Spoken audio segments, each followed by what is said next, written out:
All right, how's everybody feeling? We are on the back half of day 2, guys, so get ready. We're gonna have a lot of fun.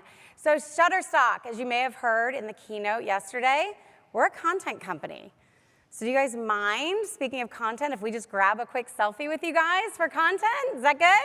All right, I want everybody, if you haven't, come on, fill in. There's still some seats. Come on in, come on in. We're gonna get a good selfie. So Becky's gonna help us get a selfie of everybody. All right, you ready?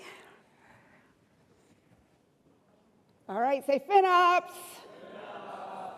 Thank you. Awesome. Awesome. So Shutterstock, we're a content company.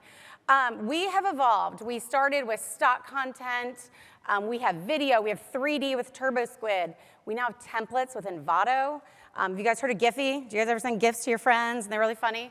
We have Giphy in our portfolio. Pond 5, we've got music with Premium Beat, and it's all really exciting. As I shared yesterday, we've got generative tools. We have, whether you want to create an image or video, we can now generate that with you. So these are all really exciting. But as I mentioned, with AI, your costs are going to get out of control if you don't start monitoring them.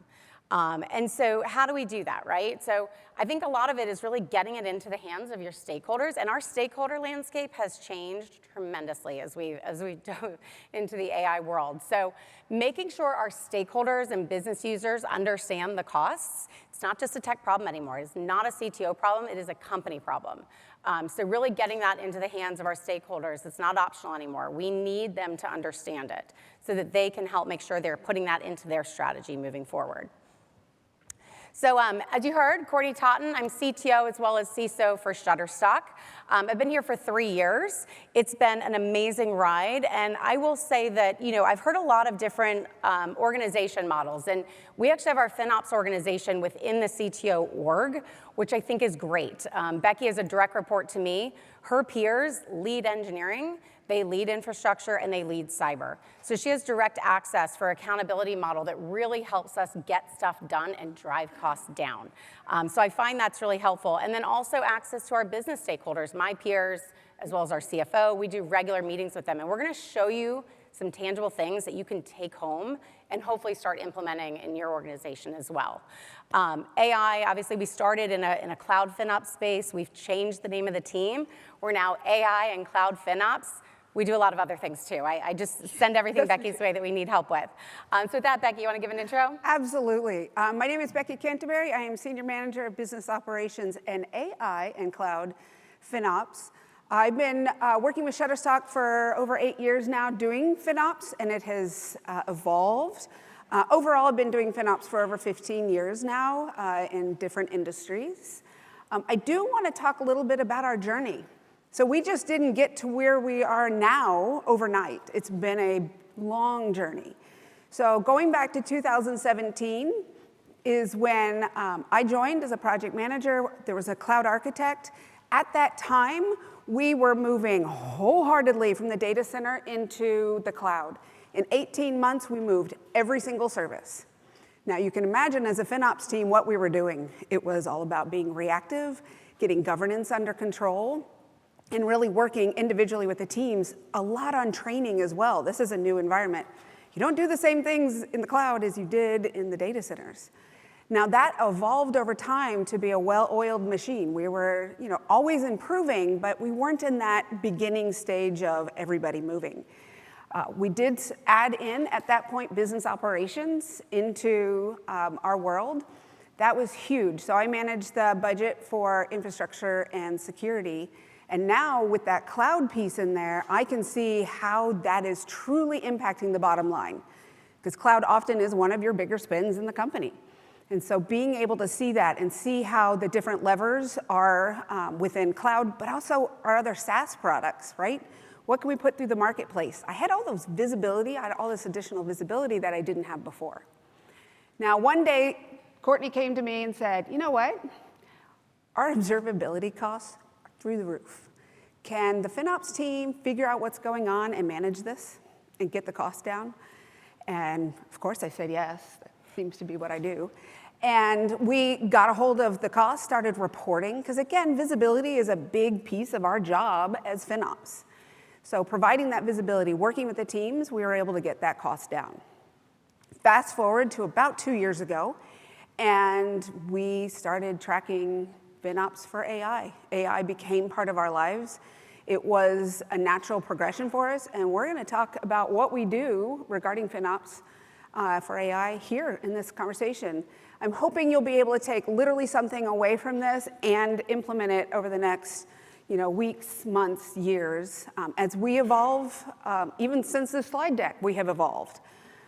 We're hoping you can do the same. Yeah, so we talked a little bit about this yesterday, but there is a Gen AI cost problem. We're seeing exponential adoption. We don't understand what's happening. There's lack of visibility. My business peers are saying, well, I don't understand my true cost of goods sold. And obviously that executive pressure. We're getting asked to do more and more. Every time I turn around, somebody wants to onboard a new AI tool. We say, okay, let's take a look at it. Let's make sure it makes sense, and we're going to get the value and the ROI out of it, right? You guys are probably struggling with the same thing. And so as you heard yesterday, probably in this keynote as well, I literally had the question of, we want our customers to have the best experience. So let's just give them the best model every time. And it became an eye-opener for me that we didn't have the actual education going on that we needed to. And it was all landing on us. Nobody was looking internally in their business units. It was technology team, what's going on? Why can't we do this? And we didn't want to be a showstopper. We wanted to be somebody that could help enable the business. Wrong button. So we said, okay, we need to start showing them something. So we said, okay, you need to understand we have multiple providers. This is not just one model, and we're not always going to jump to the best model. So we said we need to show you all what we're leveraging, spend by provider, by model. Also contract commitments with our vendors. A year ago, our business units were creating their own contract commitments without our involvement. We were finding out about them left and right, and I said, Becky, can you just sort of start like cataloging what they are, who owns the contract so we can get a hold of it, and start understanding what's in that contract. And so understanding commitment by vendor, what risk exposure we had, and then also signals. So what we were able to do was start to say, okay, based on how we're doing this today, where everybody's just onboarding their own models, here's the risk, here's what we're seeing, here's what we're not spending. So going back to, why not use the best model every time? There's different complexities. I mentioned we have a video generator now. That is going to be a more complex model that we're going to need to use to create video. If I'm doing something where I'm just looking for a simple piece of content, like a balloon in the sky, I don't really need a very complex model for that. I can use something very simple. So we've implemented model routing, right? So when people come in and they want to search for something in our catalog or generate something, we can actually point them to the model that makes the most sense for what they're asking for, because we don't need to always spend the most money to produce something for them. So I think, over the last 2 years, as Becky mentioned, we've evolved from just the cloud into other areas such as observability and AI, and really getting into some sort of single pane of glass that we could share and be transparent with our business stakeholders, because those signals for strategy are critical. They need to understand what's happening before they start a project. And then what's the cost to maintain that product they just launched, right? The cost doesn't go away. If they're continuing to use AI in that product, you need an operations and maintenance budget to go along with that. So those signals are really important. All right, let's talk about how our story really began. So in our world, AI really became a big priority very quickly, like literally overnight. Mm-hmm. Our story literally started with a simple ask in 2023 from finance. FinOps team, can you report Gen AI costs for us? Sure. At that time, we had one provider. Then we brought on a second spreadsheet. That was easy, right? It was one of the main providers. That was not that big of a challenge. Fast forward to last year, now we have over 20 different providers and all of their models that go with it. And that's not a spreadsheet anymore. That is now needing a single pane of glass that is really going to be that source of truth that we can provide all the different levels of reporting that we need to have. We needed something that was going to be fast, nimble. I wasn't going to have to train everybody on yet another tool that they may or may not use. So we opted to use our current reporting tool that we were currently reporting costs on with the cloud and SaaS. The adoption was already there. We already had engineers going in and looking at it, so it made sense then to layer on all the AI data on that space. Now, we had to work with almost every single one of our vendors. All 20 of those are not the big players, right? A lot of them are startups, and they're getting all their money to build that awesome model. They're not getting money to build a cost export for me, right? So how do we get that? At the time, I shouldn't say even at the time, even today, we get it through, of course, Cur data, BigQuery, API, CSV. How about a PDF? Oh, the best. Why don't you go look at a console and pull the data from there? That's literally how we report it, and we just scrape the information on a weekly basis. So they're evolving, and as they evolve, we start bringing it in, of course, the data. It's very important to be able to see all of that and, of course, layer it on. We do put product requests in to have some of that cost data, but it is absolutely an evolution. Now, our AI reporting did grow to include, of course, the SaaS and our cloud costs. So now a team or a VP or a business leader can go in with a single link and see all of their costs in one spot. Right? Game changer. One of the things that we've been told for years is I don't want to have to go search for my data. I want to go to one place and find it all. And we have that ability to do that. And with that, we have gotten a lot of traction when it comes to our reporting and cost controls when it comes to not just the cloud, but of course, AI. Now that gave us the ability, of course, to create baseline metrics, accountability, because now we're showing the information to everyone. This early visibility provided also the ability for me to push and pull the information. We have those engineers going after the data, right? Creating their own queries about AI, about cloud. But now I was also pushing the information. So I do a slide deck on a monthly basis. First slide, key takeaways. And in my email, I actually take a screen capture of that and I send it to the executives all the way down to the engineer. So an executive, if they never open that slide deck or never look at anything, they can see just the key takeaways just by opening up that email. So I have a win. And I have gotten a lot of traction just by that and a lot of questions asking, well, we were always seeing our vendors independently. Once you bring it up to that 30,000-foot view, everything changes. Because with that dispersed spend that Courtney was talking about and all the different business units, they didn't actually see holistically until we started reporting what that cost was. That visibility, of course, provides incredible, powerful information to finance, engineering, product, the business, of course, leadership. Now, cross-functional alignment, talking to all these groups. In the cloud, you're talking to a lot of people, right? Talking to a lot of engineering teams. You're talking to leadership. You're talking to some finance. The conversations I'm having now with AI have extended so much further. I am talking to people after 9 years in a company that I'm just now meeting and working with, and it's been an incredible journey to see where we are as a company, what they're doing strategically, and that's all because of reporting on the AI costs. So let me show you how we showed the business and really start getting into the nitty-gritty, because I know these are just basic slides. You want to see reports, I know you do, and see what the business needs. So first, AI costs. So one size does not fit all. We all know that. Really, you have all these personas you need to provide a report for. You can't create one report and give it to the CEO or the CFO and have it be impactful for an engineer and vice versa. Too much data and you're gonna lose certain individuals. You really have to tailor this. So what we ended up doing is starting small. We created multiple reports that were they were basic. We weren't looking for perfection. I was looking for feedback. So we get it in front of a group of individuals and they start providing feedback. So one meeting, I'm meeting just with finance. I want to hear what they're saying. How about product, the business, engineering? And we're tailoring it based off of the feedback that we're getting. After every time I meet with one of the stakeholders, I ask, is there something additional you need to see or something you don't need to see anymore? Because in this AI space, things are constantly changing. They're getting asked questions that 2 weeks ago, they probably never dreamed that they were going to get asked, but now they are. So staying on top of that feedback is so important. And then, of course, expanding as your requirements mature. Now, we have brought in AI for FinOps into our team. We are 2.5 strong. So with all of this additional area, we needed to leverage AI.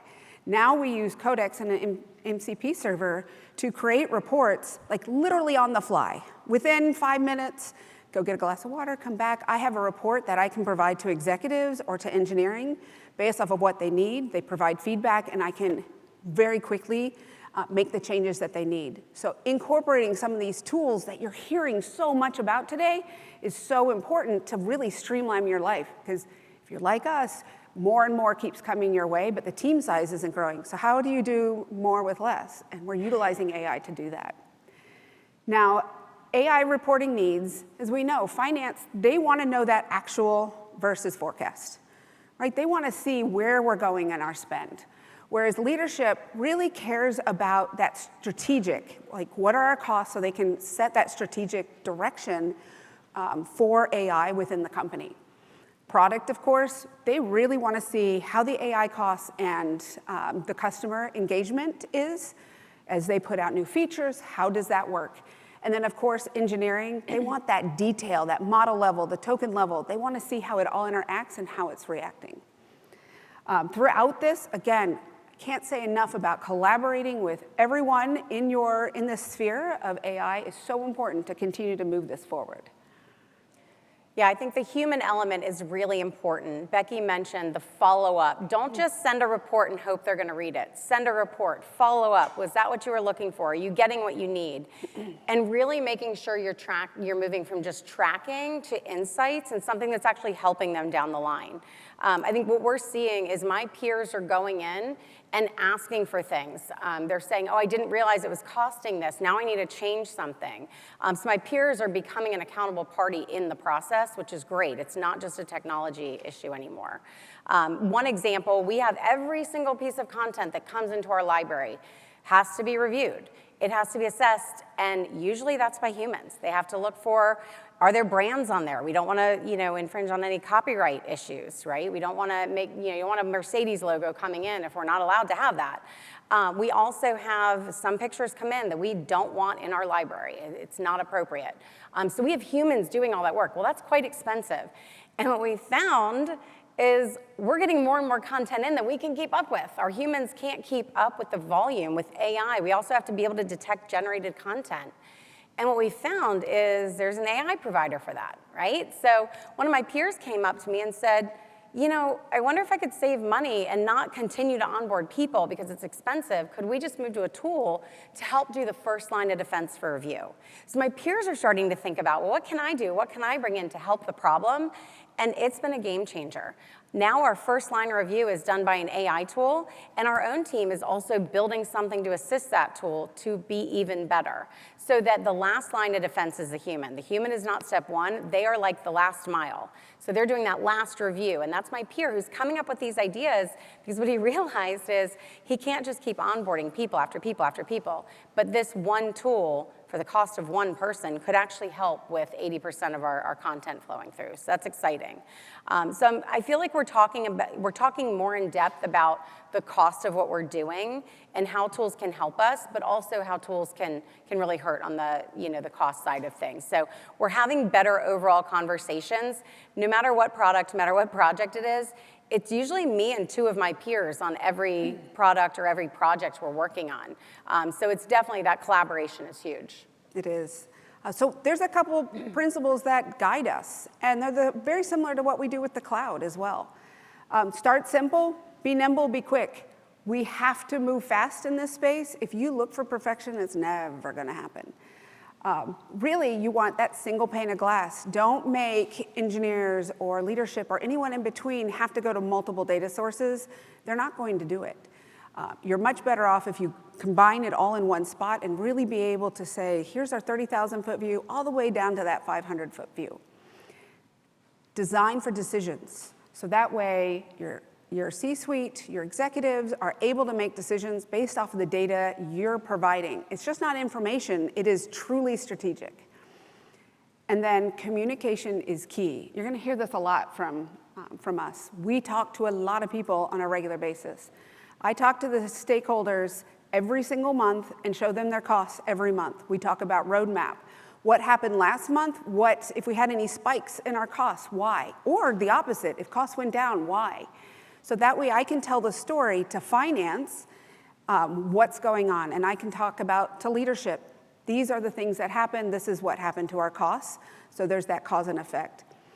Also meet quarterly with leadership. And this is also providing that data. It is bubbled up. We're not showing like every single piece of information. That's that higher level because it's, again, designing for decision making for an executive. After one of our QBRs, so quarterly business reviews, actually I think it was this time last year, the CFO reached out to me and said, you know what, one of our divisions, which at the time we were not tracking, we were only tracking Shutterstock, their costs are unpredictable, and we want to see if you can figure out what's going on in that space, track it, and report on it, right? Really, we're not creating the news, but we're able to share the news. And that was incredibly insightful for us to go in, look, and we were able to understand and then translate it into executive speak, into finance speak, that this is the reason why that division's costs were going up and what their plans were. But that visibility really bridged the gap for that division and for us to be able to have more strategic decisions. Absolutely. You think about the 30,000-foot view. How many of you have a C-suite member who logs into dashboards? Probably never, right? So that executive dashboard is really not what you're looking for. You need something, to Becky's point, you can screenshot and pull out. Executives love stoplights, they love arrows. So just even this simple view that it shows here's what the product line is. We're going up, we're going down, we're gonna have a miscommit. And by the way, spending money isn't a bad thing if you've got downloads, you've got revenue happening. It's a great thing. We might say you've got rising costs. Well, look what's going on with our revenue. Fantastic, that's a good thing. So rising costs aren't always a bad thing, but being able to call those things out is really, really important. So aggregate spend, unit economics, and commitment exposure, making sure the team understands, your executives understand where we've made a commitment to a vendor. I shared in the keynote, we had 3 months. Becky had identified we have $250,000 that we have to spend in 3 months. And we went and talked to the business unit, and they were like, well, our priorities changed. We don't need to worry about it. Like, no, we have to write a check. Like, we should do something with that money. That's a lot of money, right? But as we all know, priorities change all the time. So through our centralization of that and reporting, one of our other business units raised their hand. They were like, oh my gosh, I could turn that into revenue. Like, I've got a really good idea I've been trying to work on. Let's go ahead and pull that into my environment. And we were able to turn that right into revenue. So being able to identify these things and call them out, without this report, we wouldn't have seen it. The executives wouldn't have known that they had a peer that they could potentially leverage funding from. And that's actually happening right now, too.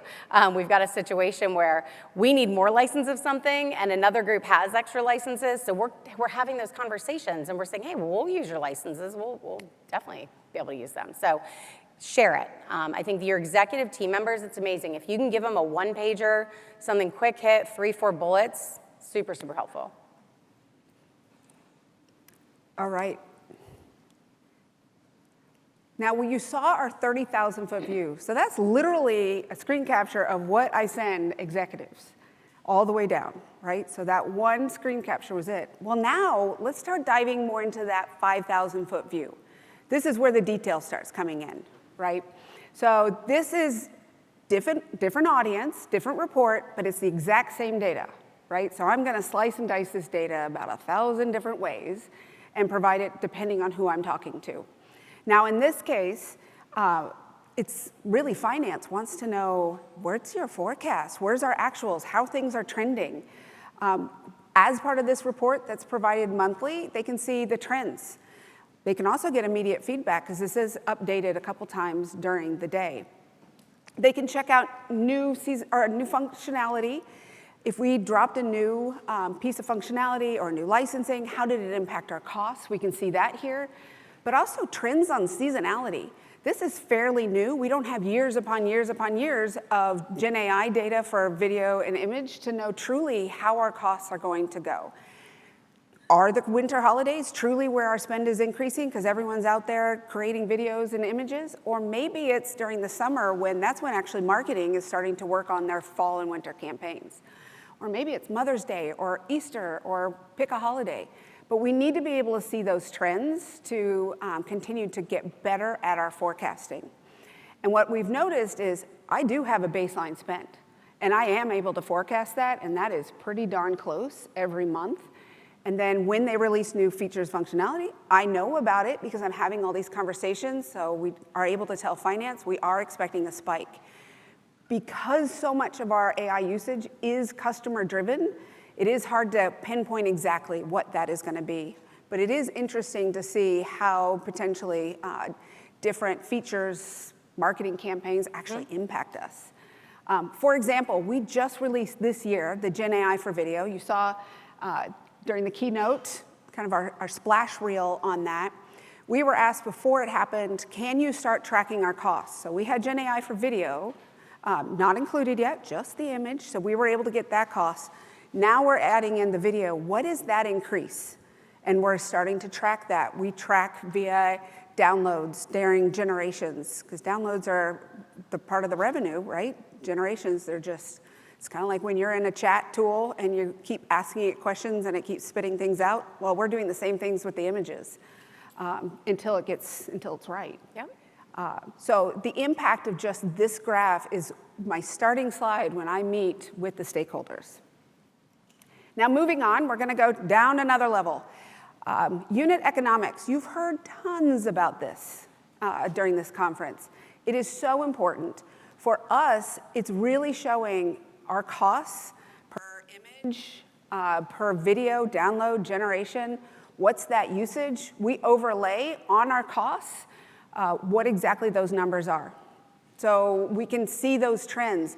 But more important, we take all of the costs and we average them up to an executive view. Overall, this is how much per image it costs to generate, how much it costs to download. How about video? Per second, it costs, video generation is pretty expensive in the AI space. How much does it cost per second? And we're able to show that and show trends. And a lot of the times you can look at that and say, well, maybe we need to change things on the model. Maybe this is a contract thing. There's a lot of different areas that we can engage with the customer and engage with product and engineering to help with these costs. Now, the first time I showed this, I had pointed out a new licensing model that had dropped. Right after that, we had a marketing push. And our costs spiked during that marketing push. That 1 week, we saw a big increase. Now, at the same time, I also saw a big increase in customer engagement and downloads and generations, which was awesome. But what the CFO noticed, and he talked to the virtual room and said, does marketing even know what their impact is on our AI costs? Because this was directly related to a marketing push. And that's where the conversation starts, right? You're there to provide the information, to keep the conversation going, and to expand it. And that was a unit we weren't sharing with previously. And marketing always wonders, like, we did this blast, did it work? I don't know. And I mean, that was direct feedback that, yeah, the marketing definitely changed things for us. Definitely changes. And so let's dive in a level deeper. So now we also show the detail by model, independent of provider. A lot of our providers provide the same models. But overall, if you take away the providers, how are these models actually performing? Is there a model that was supposed to be the next best thing, but it's actually something that our router is not actually really using? Do we want to continue with that? And what's the cost related to that? Or maybe there's another model that is doing fabulous, and we need to look at retiring another one. This really gives that view of where we're at. We also use this for focused optimization. So we talk a lot about optimization. You want to get the biggest bang for your buck. Our engineers are so busy, as I'm sure all of yours are, they don't have time to pick up just those small items that are going to move the needle maybe this much. You want a bigger move. By showing them total what the percentage of tokens that they're using, they're able to focus on where they need to be optimizing. So we break it out by, of course, input, output, cache, et cetera. Output's our biggest one. Where are they going to focus their time? Where should the business focus their time?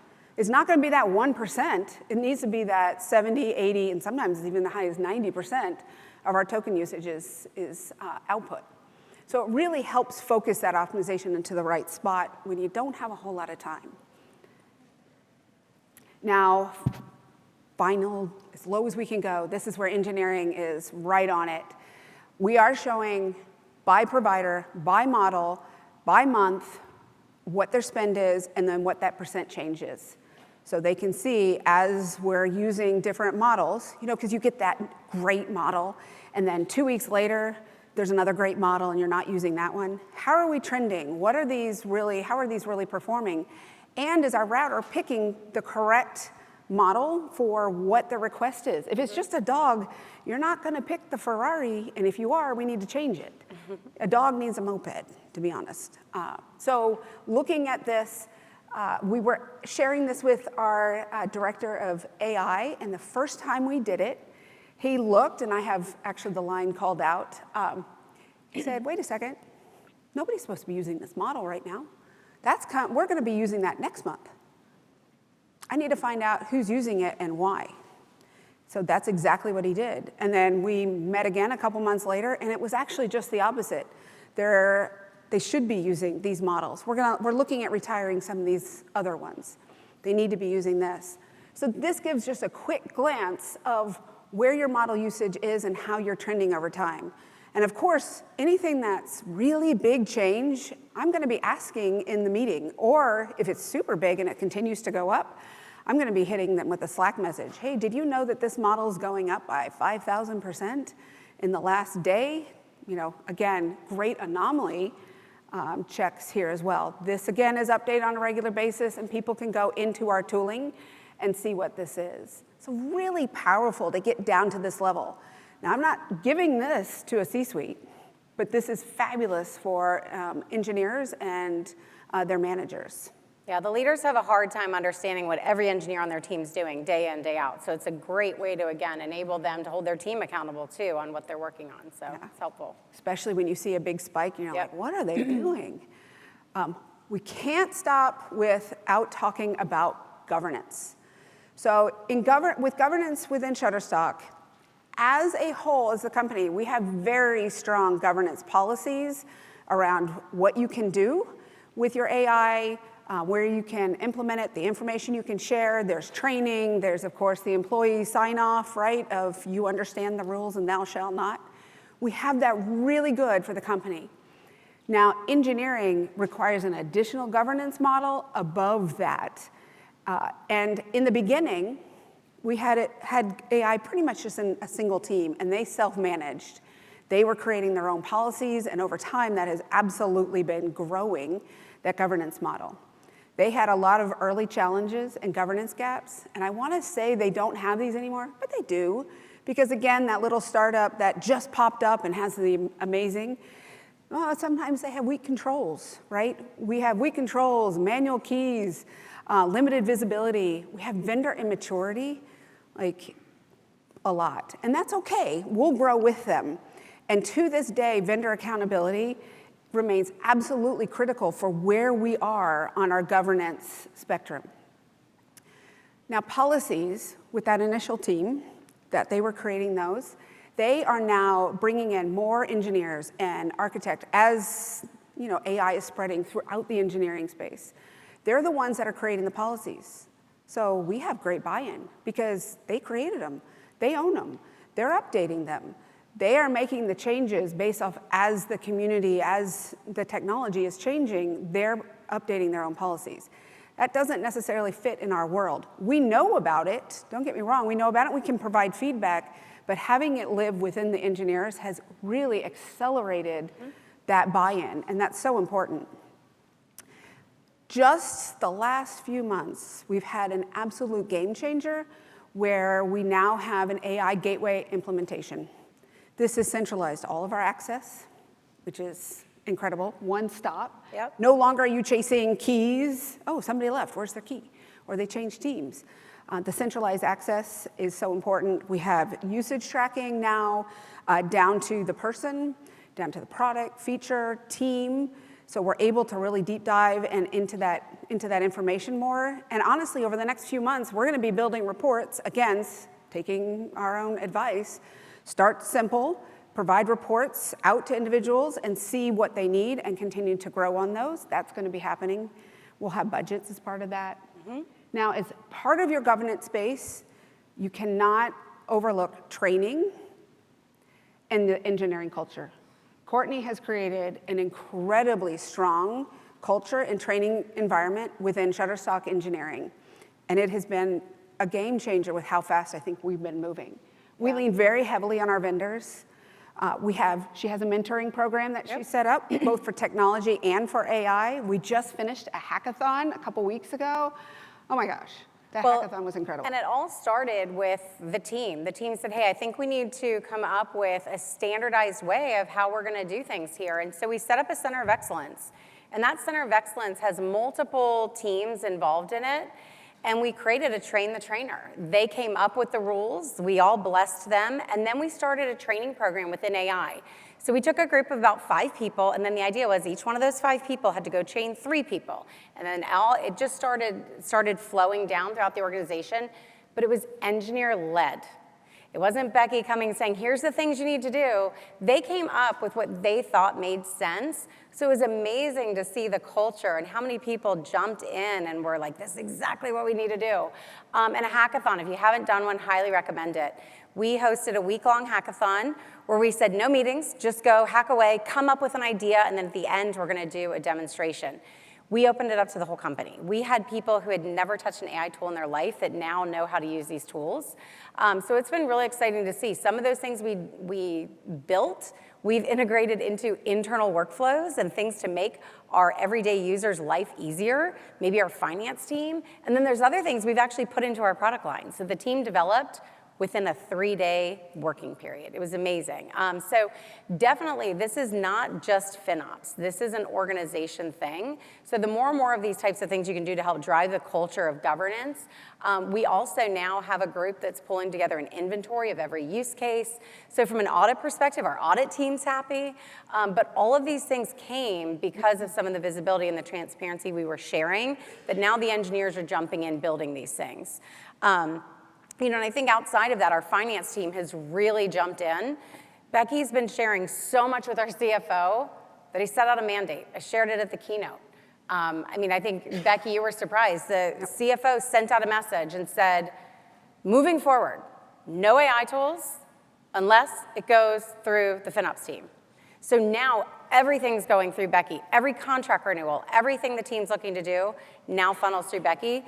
Because now our CFO knows he'll get reporting. For the longest time, he was blind to what was going on in the company, and now he has that. So now it's a mandate, which is really exciting. And in literally the last 2 weeks, our contracts are starting to come up, right? Are we renewing them? What are we doing? The owner of the contracts for the last year shared with the stakeholder group, myself included, the new contract. And I looked at it and like, I'm not so sure you want to commit to that. And let me tell you why. So I quickly ran my Codex reports on that particular AI provider and said, this is where our spend has been during the course of this contract. This is how we're trending.